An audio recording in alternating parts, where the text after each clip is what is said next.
বাংলাদেশ ও ভারতের প্রায় সর্বত্রই দেখা যায় এই চিরহরিৎ গুলমটি।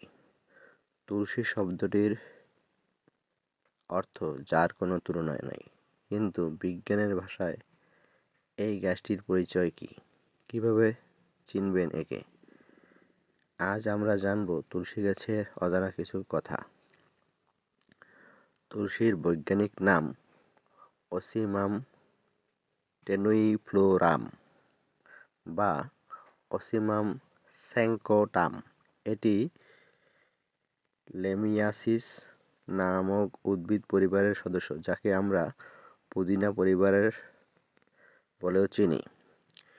এটি একটি ঘন শাখা প্রশাখা বিশিষ্ট গুল্ম, সাধারণত 30 থেকে 60 সেন্টিমিটার বা 2 থেকে 3 ফুট হয়ে থাকে। গাছের গোড়ার দিকের কাণ্ড কিছুটা কাস্টল বা শক্ত হয়। এর পাতা 2 থেকে 5 সেন্টিমিটার লম্বা হয়, দেখতে অনেকটা উপবৃত্তের মতো।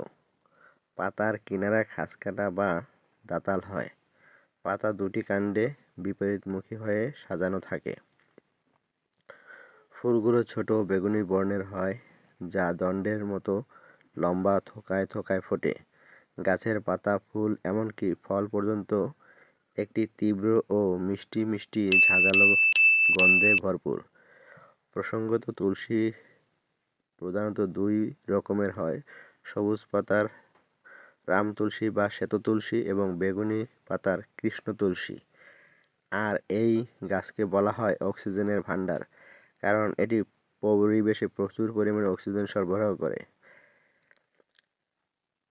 কিন্তু আয়ুর্বেদ শাস্ত্রে একে স্থান দেওয়া হয়েছে সর্বরোগ বিনাশ হিসেবে। প্রাচীনকাল থেকে সর্দি, কাশি, ঠান্ডা লাগা এসব সমস্যার প্রথম সমাধান হিসেবে তুলসী পাতাকে ব্যবহার করা হয়ে আসছে। তুলসী পাতাকে কফনাশক, জীবাণুনাশক, জ্বরনাশক হিসেবে কাজ করে। ঠান্ডাজনিত সমস্যায় তুলসী রসের সাথে মধু মিশিয়ে খেলে আরাম পাওয়া যায়।